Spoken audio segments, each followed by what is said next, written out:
E aqui na nossa sala virtual, vocês são três, né? A Jéssica, a Maria e a Tamires. Ontem eu passei agora já está gravando, ontem eu passei uma mensagem para o Ícaro, que hoje seria a nossa revisão para a prova, né? Nós temos apenas NRs que vai cair na prova de vocês.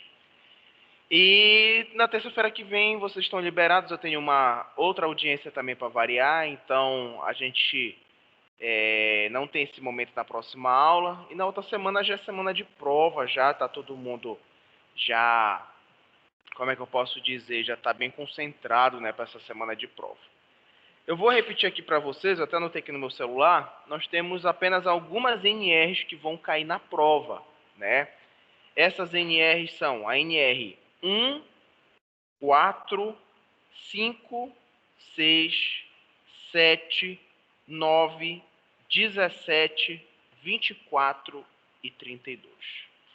Então hoje nós vamos ver a NR e eu já vou tentar direcionar para vocês o que cada NR vai se aproximar, por exemplo, da prova, tá? Aí depois que eu terminar, como a gente vai acabar cedo, eu já coloco também a gravação de vocês na plataforma e quem quiser acompanhar mais tarde já vai ter essa oportunidade, tá? Só um minuto, por favor, que eu vou abrir aqui o slide.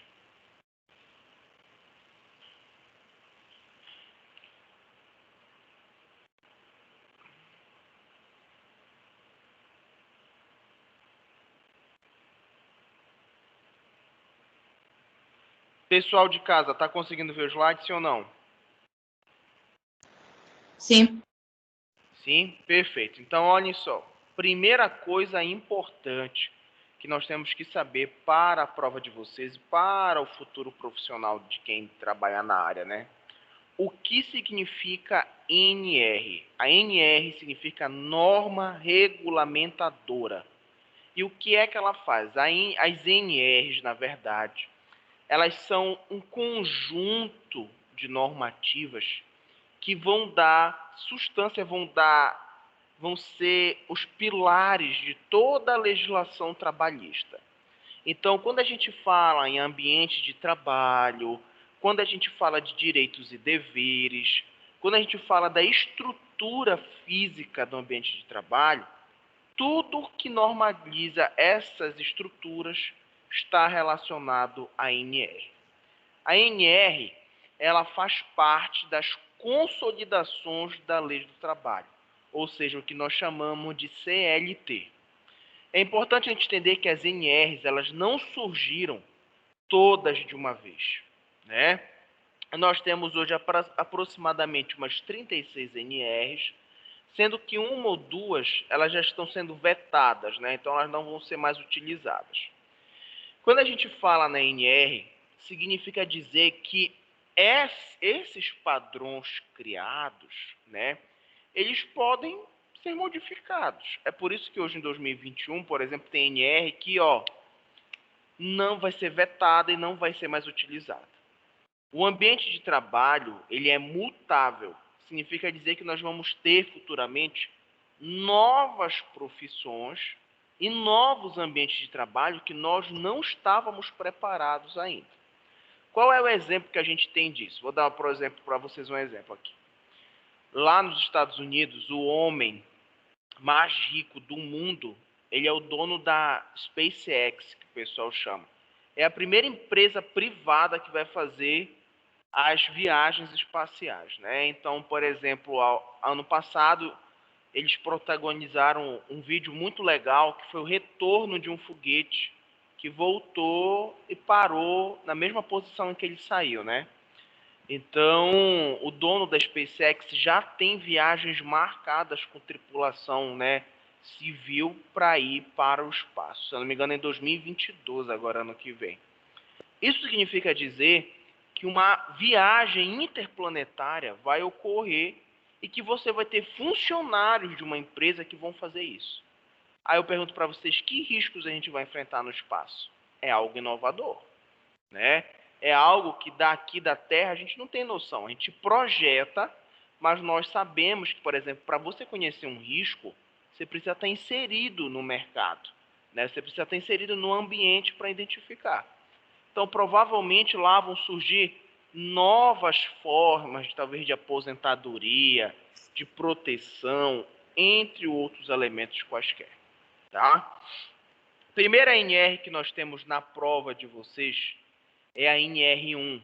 A NR1, nada mais, nada menos, como está escrito aqui, ela vai institucionalizar a saúde e segurança do trabalho. Ou seja, ela é a NR de apresentação das características do ambiente de trabalho. É ela que vai dizer os conceitos de empregado, o conceito de empregador, é ela que vai dizer o que é o acidente de trabalho. Entre aspas, vamos falar de uma maneira bem grosseira, a NR1 ela funciona como o dicionário das outras NRs. É ela que vai caracterizar e conceituar os termos que nós temos na segurança do trabalho. Então, olhem só, é ela que vai estabelecer o que é o comércio, a indústria, transporte e outros. É ela que vai dar a obrigatoriedade das empresas em cumprir a NR. Isso significa dizer o quê? Vamos imaginar aqui que você vai abrir um local para bater açaí. E aí você vai tirar um CNPJ, né? O CNPJ, ele é um registro de pessoa jurídica, né? É uma empresa que você abre, né? É um nome comercial que você abre. Vamos imaginar que esse local que eu vou bater açaí, ele é menor do que a metade dessa sala de aula de vocês. E aí aqui eu vou colocar 2 pessoas para bater açaí e uma pessoa para ficar no caixa. São 3 pessoas, né? Aí a gente pensa assim, professor, eu tenho 2 homens que batem açaí e só uma mulher que fica no caixa. Eu preciso ter um banheiro masculino e um feminino, não posso ter um para os 3? Não, tem que ser um masculino e um feminino. Mas professor, falei, gente, não interessa o tamanho da empresa, não interessa qual é o ramo da empresa e onde essa empresa se encontra. Ela precisa respeitar os padrões da CLT, tá? Isso é uma obrigatoriedade. Então não esqueçam disso, por favor, tá? Outra coisa importante na NR1 é que a mesma ela vai estabelecer os deveres da empresa, assim como as obrigações do trabalhador. E aí logo embaixo aparece uma palavra interessante chamada de disciplina no trabalho. O que é que a gente quer falar quando a gente fala sobre disciplina no trabalho? É a NR1 que vai normalizar a conduta do trabalhador dentro do seu ambiente de trabalho. Ou seja, o trabalhador que respeita o seu horário de trabalho, que respeita a individualidade dos outros colegas de trabalho, que zela pelos materiais presentes no ambiente de trabalho. Ou seja, como a própria NR já diz, são as disposições gerais que nós temos dentro do ambiente de trabalho. Tá bom? Vamos agora para a NR4. A NR4, ela fala sobre o serviço especializado em engenharia, segurança e medicina do trabalho. Se a gente for olhar aqui no slide, tem a palavra estrutura escrito no slide, né? Por que que essa palavra ela aparece? Porque a NR4, ela dá, preste atenção, a liberdade para as empresas de criarem seus próprios projetos de segurança e medicina do trabalho. Como assim, professor? Vou dar um exemplo para vocês. Vamos imaginar que aqui na Examais é uma empresa que eu sou o dono, né? E aí eu, por exemplo, acho aqui na Examais, eu preciso criar um programa de saúde mental, porque os professores eles andam muito afetados pela pandemia e eu acho que é necessário valorizar a saúde mental. Ótimo!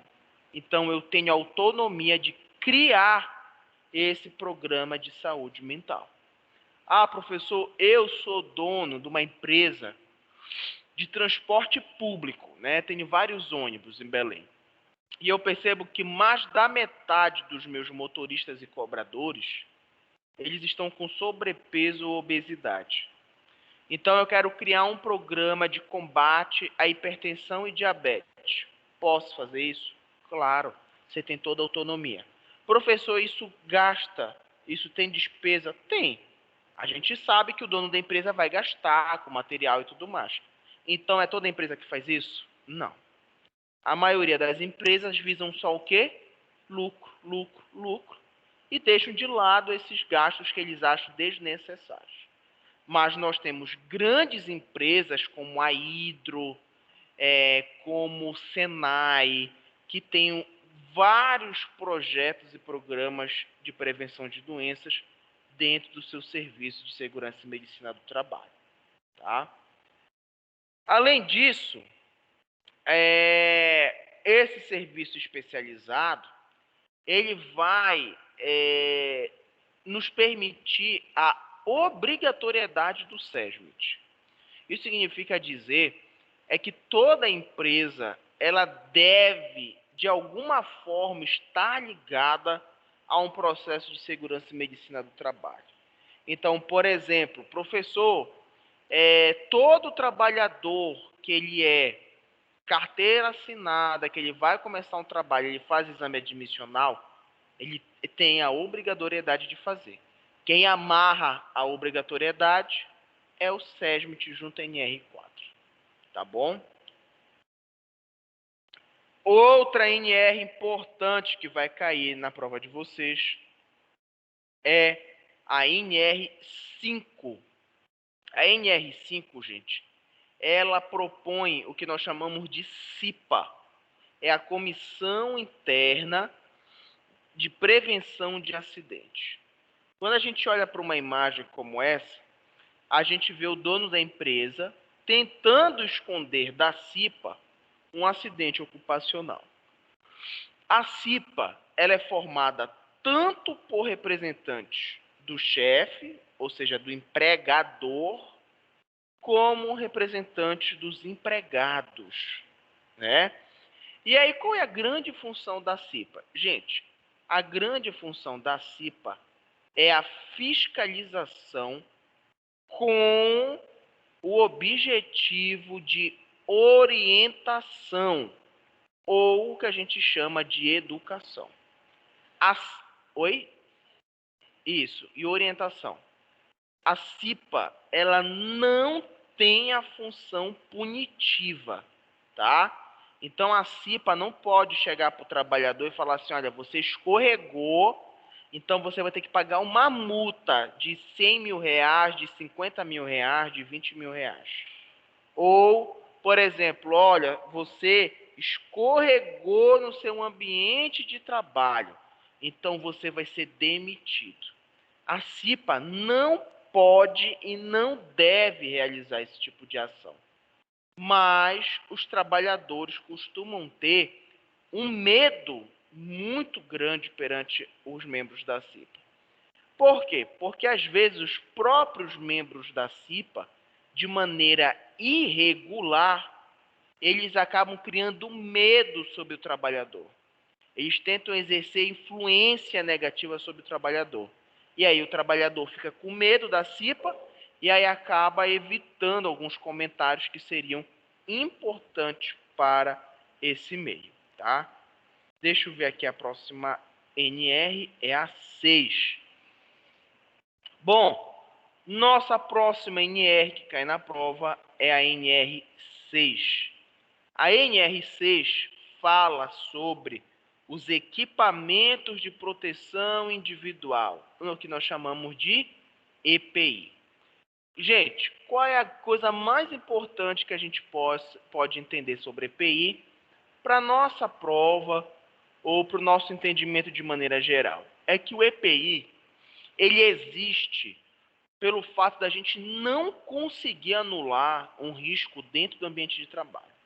Se a gente não consegue eliminar, a gente precisa usar o EPI. Isso significa dizer que todo EPI ele é importante. Desde um protetor auricular, desde uma bota, óculos de proteção, luva, capacete, todo EPI ele é importante. E todo EPI ele faz a diferença entre um estado saudável e um estado doente. Quando a gente fala de EPI e traz isso para a realidade da enfermagem, nós ainda encontramos um público que são os profissionais da área da enfermagem, enfermeiros, técnicos, entre outros, tendo, na verdade, apresentando algumas dificuldades na utilização do EPI. E no que é que isso reflete para a gente? A utilização inadequada ou a não utilização do EPI pode potencializar os riscos ocupacionais. Como assim? Vamos dar um exemplo. Professor, quando eu vou administrar um injetável intramuscular, eu retiro a seringa e aí às vezes a gente tem um risco de na tirada machucar os dedos. Perfeito. Aí criaram aquela seringa com suporte lateral que a gente fecha sobre a agulha. Aí o cara não quer usar aquilo. Aí quando ele vai tirar a seringa já com aquele negócio aberto que ele não quer fechar, aquilo atrapalha ele e aumenta as chances dele furar o dedo. Se ele fechasse logo, aquilo ia ajudá-lo. Mas como ele está inutilizando ou não sabe usar corretamente o EPI, aquilo vai potencializar o seu risco. Tá bom? Deixa só eu ver aqui a próxima. Eu não entendi. Algum quê? Tem. Muita gente não quer usar. E o pessoal quebra, né? Aquilo joga fora porque eles não gostam, porque eles que atrapalham às vezes o manuseio.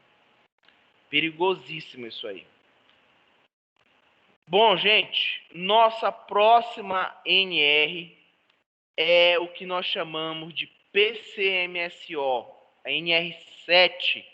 A NR7 fala sobre o Programa de Controle Médico de Saúde Ocupacional. Só lembrando que esse programa ele está lá dentro do SESMIT. Ele é um programa obrigatório que impõe sobre nós algo que nós já discutimos aqui, que é o quê? Que é nada mais, nada menos do que os exames médicos realizados dentro do ambiente da saúde do trabalhador. Quais são os exames médicos obrigatórios? Exame admissional, exame periódico, exame de retorno ao trabalho após 30 dias, mudança de função e o demissional. Todos esses exames, eles emitem um atestado curioso. Qual é esse atestado? É o ASO, o Atestado de Saúde Ocupacional. Só lembrando uma coisa importante, gente. Apenas o médico do trabalho pode emitir o ASO, tá? Enfermeiro do trabalho, técnico de segurança do trabalho não podem emitir ASO. Então não esqueçam disso. Agora, essa semana,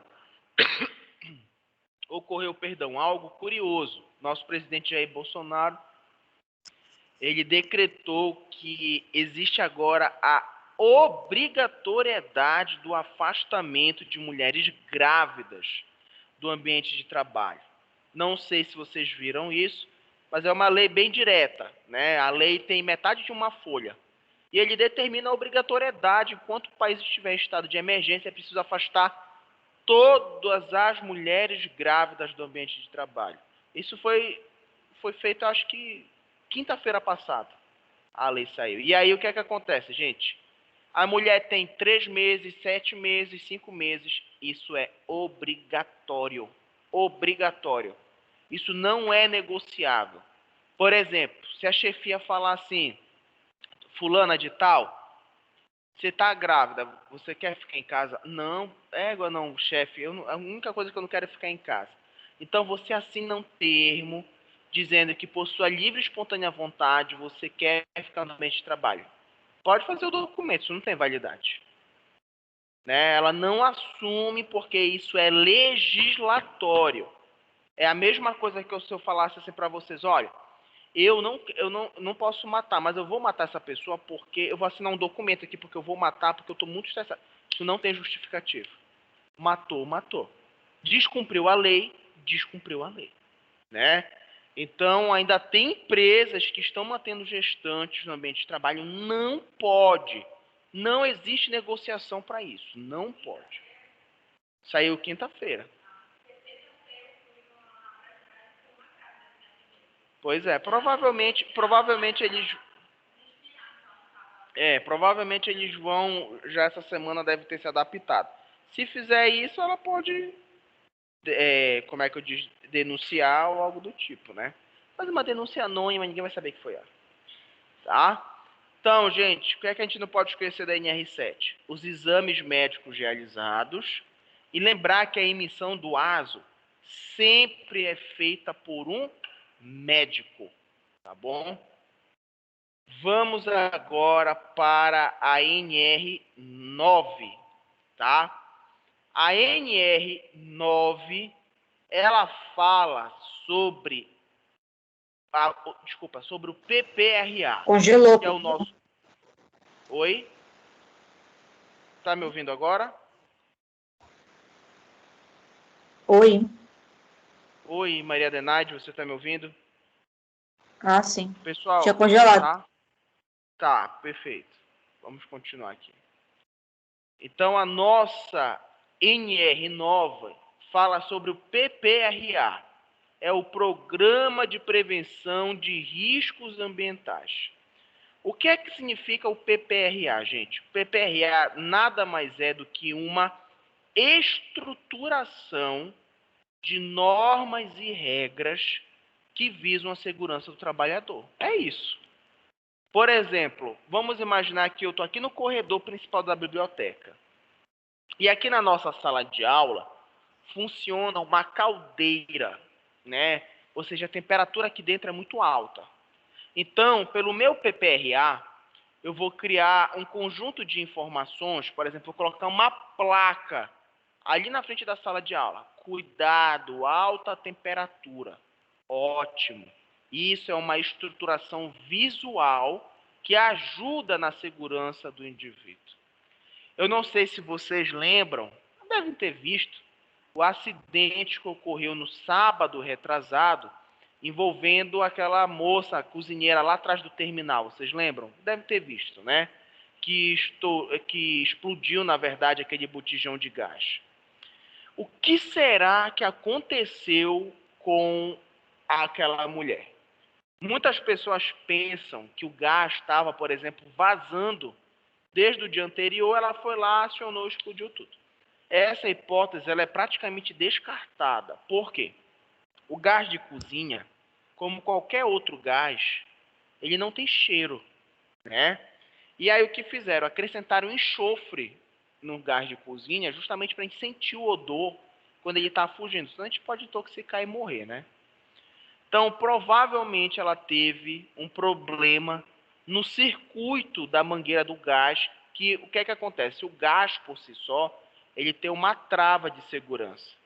Então, por exemplo, se você tirou o lacre do gás, colocou o registro do gás e fechou, o que é que o pessoal costuma fazer? Coloca espuma de sabão ao redor para ver se está saindo ar. Porque aquilo significa dizer que a trava não está acionada. E aí você abre e fecha novamente. Aí tem uma parede de aço que, se o fogo entrar, protege, né, sobre o processo inverso. Provavelmente do dela estava quebrado. Quando ela acionou o fogo foi e causou aquela grande explosão. Provavelmente. Né? E aí o que é que acontece? Explosões com botijão de gás, em 95% dos casos, é fatal. Até agora que eu saiba, não. Ela estava entubada na UTI. para pessoas que estão até em 15 metros de distância do botijão, é 95% fatal. Ela estava a 2 metros do botijão praticamente. Né? Então, ela teve 75% do corpo queimado, né? Tudo aquilo. Saiu correndo, pois é. E aí, o que aqui chama a nossa atenção? É que ela, mesmo sofrendo tanto, ela teve sorte de ter morrido instantaneamente no local. Tá? Deixa eu ver a próxima NR que nós temos. É a NR17. Deixa só eu procurar aqui, gente. A nossa NR17, ela fala sobre ergonomia. A ergonomia, ela é um processo muito importante dentro da saúde e segurança do profissional, principalmente na enfermagem. A ergonomia, ela visa, presta atenção nessa frase, a adaptação do trabalho ao homem, tá? Significa dizer o quê? Que ela quer habituar, ela quer montar o ambiente de trabalho de acordo com as características do indivíduo e não adaptar o homem ao trabalho. Então, por exemplo, se o indivíduo ele tem 1,30 m, ele é muito baixo. Então, eu não posso usar prateleiras muito altas. Isso ergonomicamente vai exercer muito do corpo dele. Então, eu vou tirar aquelas prateleiras e vou reduzir a altura da prateleira. Ou seja, eu estou adaptando o ambiente de trabalho ao meu trabalhador. Tá? Risco ergonômico, ele é um dos mais presentes dentro da área da enfermagem. Porque o risco ergonômico não está associado apenas à má postura, à forma de sentar, à forma de abaixar, entre outras características quaisquer, né? O grande problema do risco ergonômico também é que dentro dele nós encontramos o estresse ocupacional, que é o que tem levado vários profissionais da enfermagem a, por exemplo, sofrerem de síndrome de Burnout, ansiedade, depressão, entre outros elementos. O que é que tem levado o profissional da enfermagem a tudo isso? Vários motivos. Salários baixos, o que faz as pessoas procurarem mais de 2 empregos, excesso da atividade trabalhista, né? O não respeito ao profissional em si dentro do ambiente de trabalho, isso vai potencializar ele perante os riscos. Tá? Nossa próxima NR, NR24.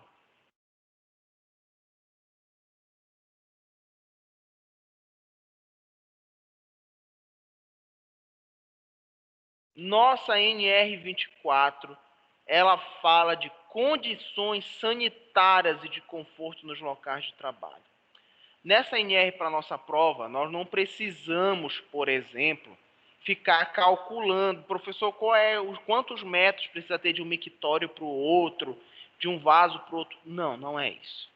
Essa NR para nossa prova é importante para a gente saber que existem características, tanto sanitárias e como no local de trabalho e no conforto, que precisam ser presentes, independente do ambiente de trabalho ou independente do ramo da empresa.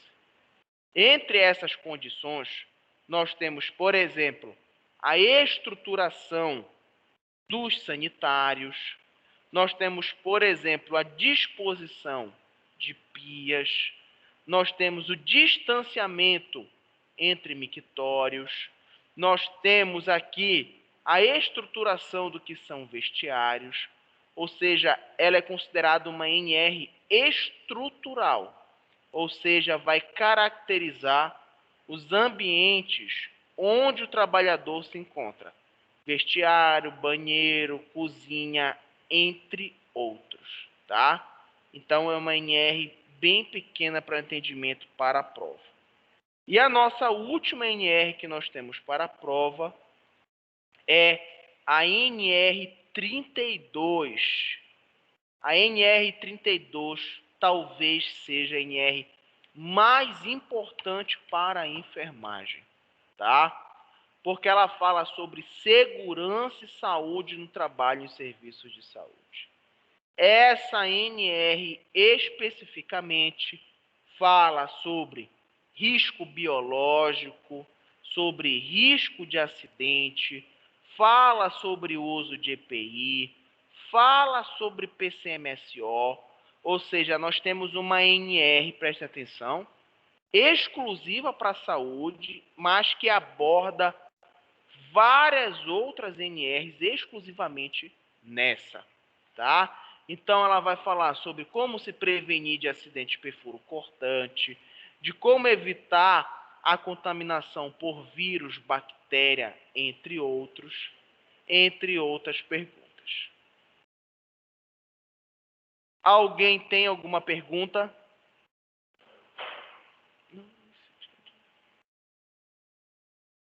Pessoal de casa, alguém quer fazer alguma pergunta?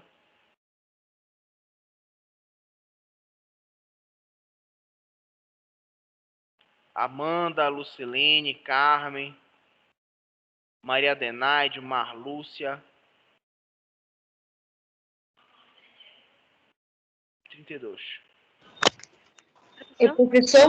Profissional da saúde. Diga. Eu não, tá tranquilo. Perfeito. Diga, Carmen, você ia perguntar alguma coisa? Maria Adenaide, Não, né, sei Carmen? quem era. Sobre a emissão do ASIO, em que momento o médico vai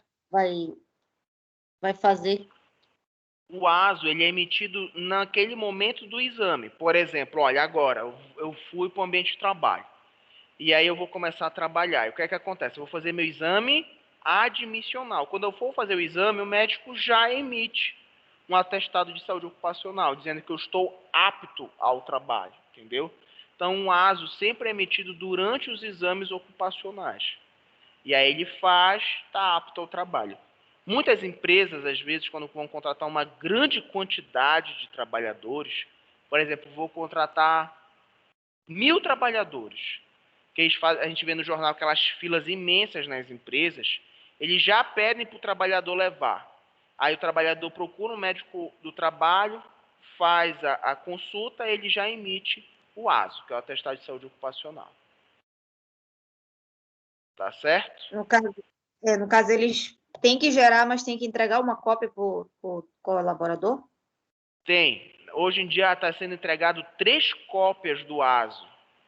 E aí é para ficar uma na empresa sempre, todas as vezes que é feito exame ocupacional, sempre deve ficar uma cópia com o trabalhador e outro com o dono da empresa ou o responsável pelo RH. Sempre.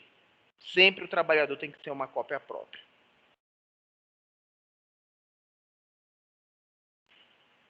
Entendi. Certo? Diga. Eu já entrei na aula, já estava na RNS5. Quais são as outras primeiras que vão cair da prova? Tá, eu vou repetir aqui para vocês todas as NRs que vão cair na prova. Serão NRs 1, 4, 5, 6, 7, 9, 17, 24 e 32. Qual é a 24, Adilson? Não entendi. Qual é a 24? Fala sobre o quê? É a 24. Deixa eu só lembrar. Eu acho que tu pulou da Ah, 17 tá. É pra sobre as 32. normativas. Ela fala sobre aquelas normativas dentro das condições de trabalho. Condição sanitária, o local de conforto, que fala sobre banheiro, sanitário, tudo aquilo. Ah, tá. Tá, obrigado.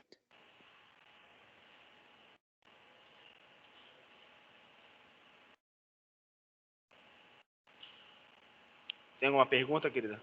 Não? Mais alguma coisa, gente? Não, professor. Não, então olhem só, preste atenção. A prova de vocês, ela tem algumas questões que tem frases parecidas, não são iguais. Como assim parecidas? Eu vou dar um exemplo para vocês. Não tem essa questão, mas eu vou dar um exemplo. Então, por exemplo, tá assim: a segurança do trabalho depende exclusivamente do trabalhador. A segurança do trabalho depende diretamente do empregado. A segurança do trabalho depende diretamente do ambiente de trabalho. A segurança do trabalho depende diretamente de todos. Tá, a resposta certa é de todos. Então, as frases, elas têm o mesmo início, muda o final. Então, algumas questões estão assim. Então, fiquem atentos, porque na NR você tem, às vezes, isso é obrigado. Isso pode existir. Isso não é obrigado. Então, fiquem atentos que isso pode confundir vocês. Mais alguma dúvida, gente?